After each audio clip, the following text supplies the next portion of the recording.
I turned 65, and I thought that it was time for me to do other things. And so I was contemplating when I would leave the university. I was going to a bookstore, to a Barnes & Noble bookstore, almost every night for 2 or 3 hours, reading and just pondering and doing some writing. And I was picking up books, and I saw one book there called The Way Things Are. And I thought, what's that mean? And so I picked it up, and it was a book really about writings that the famous Houston Smith had done. But what it did was it gave me a new lens on what I would call perennial wisdom traditions, religions, comparative world religions.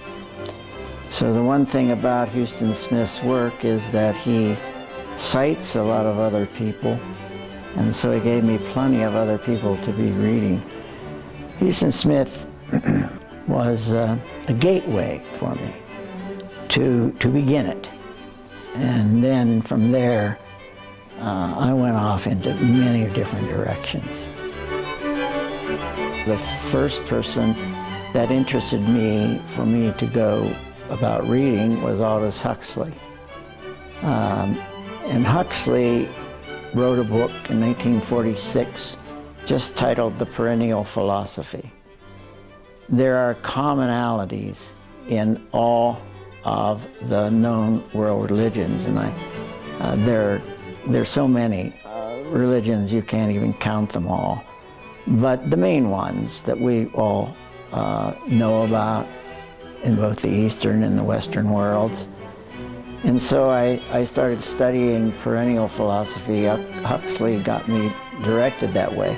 Huxley was not the expert of this. There were others, and then I went back to some people who were really the originators of this thing called perennial philosophy. In other words, what goes through all of them.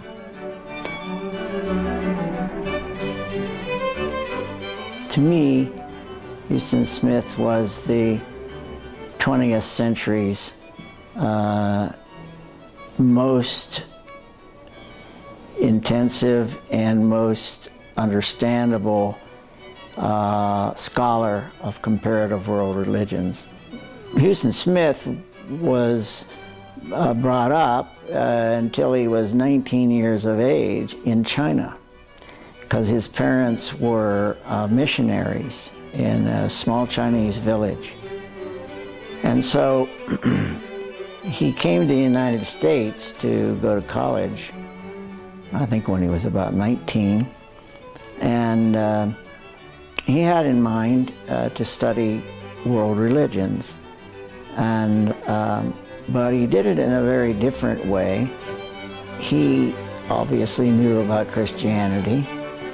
And so if he were to study Islam, for instance, he would find somebody who was well known, a mullah, somebody who was pretty high up in the Islamic structure, and ask the person if he could study with him, and to just sort of hang around with him while he went about his activities. He did the same thing with Hinduism, and found somebody in India and spent time there the same way. He also studied Native American spiritual traditions, so he studied with a chief of a tribe. And it goes on and on that way. He didn't want to just read books, but he wanted to study with a master. He wasn't just reading, he was experiencing.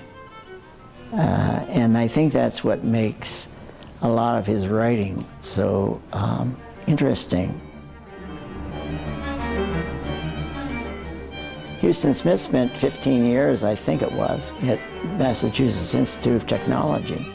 And so he had a lot of interest in how scientists, really the leading edge scientists, see religions. And so the next thing I know, I'm starting to read about both quantum mechanics in physics, and also then I get interested in astrophysics.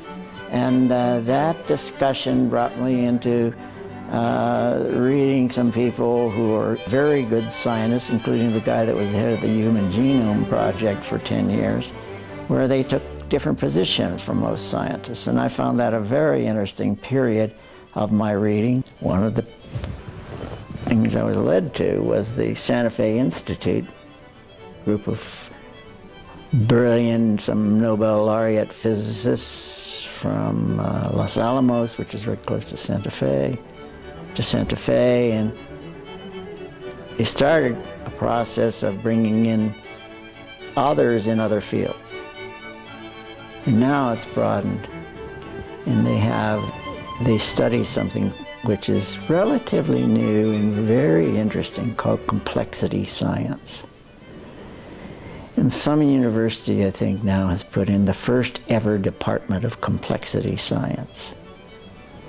And what it is it's all about self-organizing systems. And there is a thought, and there is some pretty good biology underlying it, that actually we human beings are self-organized systems. And much of what we see in nature is. Now, that doesn't take away from the person that believes there's a God, because the self-organizing side of it may be that God's handiwork. However, there is also a scientific understanding of what it is.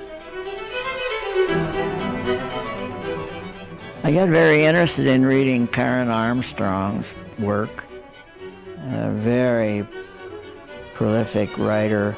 She grew up in a Catholic orientation and became a nun, and then got disenchanted with that, and she left the convent, and then she went and studied a variety of things, philosophy and religions and so forth, at Oxford. She says that in all religions there is some variation on the theme of the golden rule, and she picks up on that and says, in other words, there's some singling in on how we human beings should be and could be compassionate with each other. And then the TED Talks gave her a big fund to bring together people from 6 of the main religions, and they created a thing called the Compact for Compassion. And that sticks with me. I believe that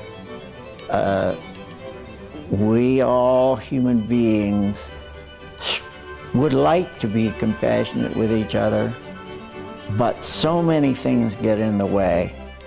It's a hard a concept to practice daily, and I think it's really worth trying. There are some awfully good things about human beings, and I would like to place in the rest of my life the emphasis on the good things we do for each other.